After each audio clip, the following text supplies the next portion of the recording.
Hi, Oxford Paranormal here again. Another subject that I've thought about quite often, and actually a little bit of a response to a comment that Scary Larry made, I think, on a video either yesterday or the day before, today being the 29th of October 2014, was about, and I think it's actually quite interesting. It is quite interesting how people like to think that they can go out and buy, you know, lots of paranormal equipment and then go somewhere and start using that equipment and expecting it to work straight away.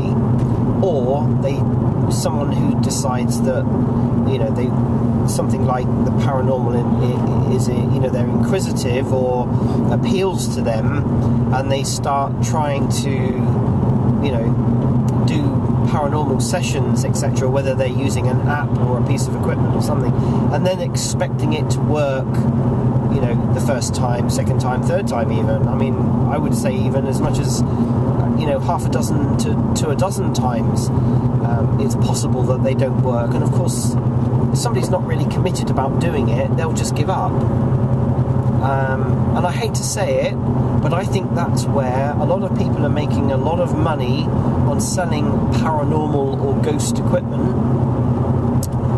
You only have to just type in ghost or paranormal equipment into eBay or Amazon, and you get an unbelievable amount of, you know, allegedly quality equipment that you know, that you can use in your investigations. And I think it's just a money spin, personally.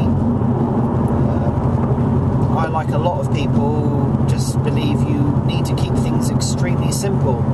You don't need all the TV equipment in order to do your investigations. I mean, for 30 odd years, all I've had is a recorder. You know, and I had analog recorders before, and that was literally, and you know, I mean, I'm not that I'm that old, but I had a small reel-to-reel recorder, you know, a little portable one. I've had dictaphones who are quite good. You know, all of these devices are actually really quite good. Why am I talking about this? Because I kind of, in a way, I think, you know, you're always looking for ways of enhancing your spirit sessions, and, you know, everyone's trying to do it. You know, there's all sorts of technology and such like coming out that allegedly sort of enhances your communication. The reason why I'm saying this now is because I've kind of rejected and resisted buying lots and lots of equipment, and you don't need lots of equipment. I mean, I've come out today to go to a client, but I fully intend actually doing a session out in the field today because of the location that I'm going to. It's rather special. What have I brought with me? A recorder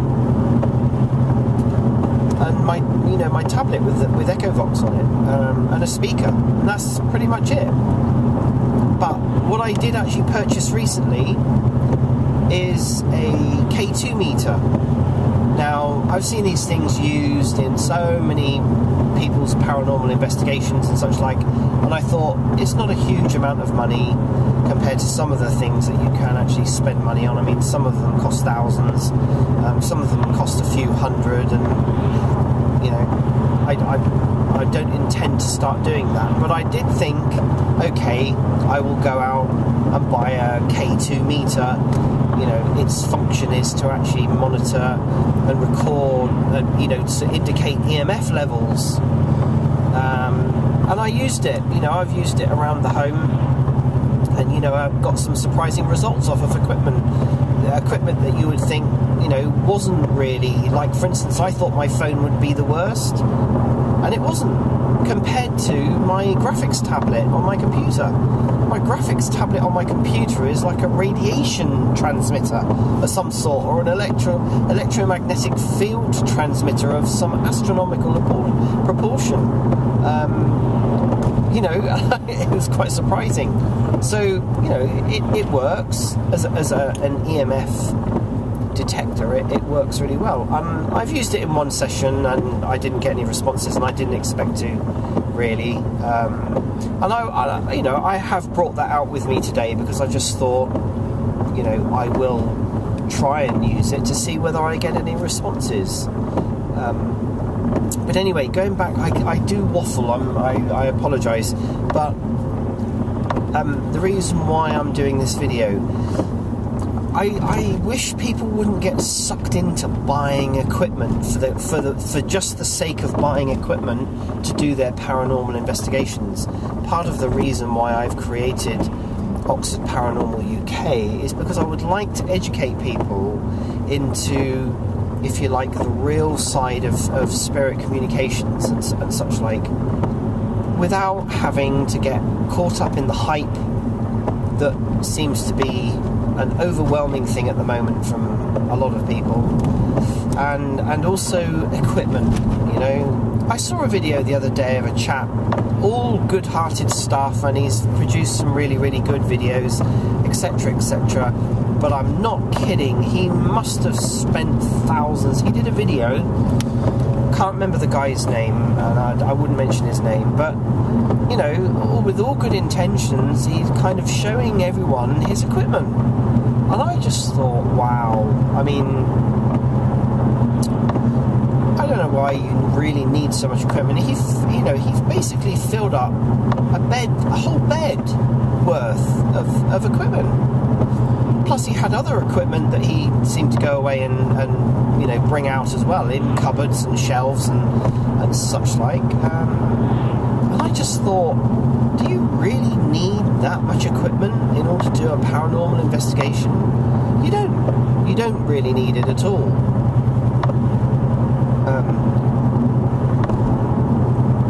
It's interesting. I do wish people would hold back on being sucked into the whole paraphernalia and the equipment, you know, tidal flood of advertising and marketing and all of that kind of thing. You know, you don't really need it. I'm still in the process of building my own EM pump. Again, you know, you have to try these things out, I think, for yourself, but I'm making mine. I'm making my EM pump. And it's going to be costing a fraction of what you can actually buy these things on eBay or Amazon. So, you know, I guess this discussion is really about equipment. You know, I don't believe, and I've never had to have a huge amount of equipment to do what I do. Is that just me? Is it because I don't need the equipment? I don't know. Maybe some people need equipment. Maybe some people need a lot of equipment to do paranormal investigations. You know, I don't know. Maybe some people do. Personally, I don't think you do. A bit like a vlog I did a little while ago, a few days ago, about, you know, opening lines of communication with spirits. You know, you want to communicate with somebody on this level, there's really only two devices that you use, you know, to talk to people. Well, actually, no, there's three. There's you, there's your voice, speaking to someone face to face. There's a landline, which is, you know, sort of an analog or now digital device that you can talk to, and a mobile phone, which is obviously using airwaves.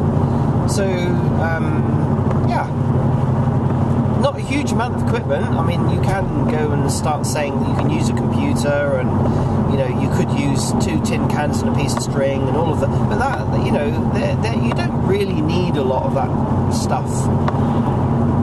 Maybe bits of equipment are only applicable in certain circumstances or something. I mean, that could be a reason why.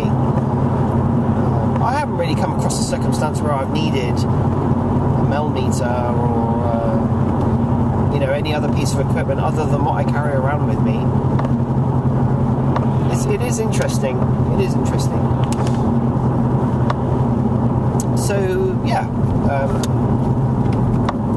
again, I welcome your comments. You know, do you feel that you need to have a huge amount of equipment to do your paranormal investigations, or to get results, or to do spirit talking, etc.? You know, maybe there's something I'm missing out on that I don't really know. But yeah, I welcome your comments. Okay, speak to you later.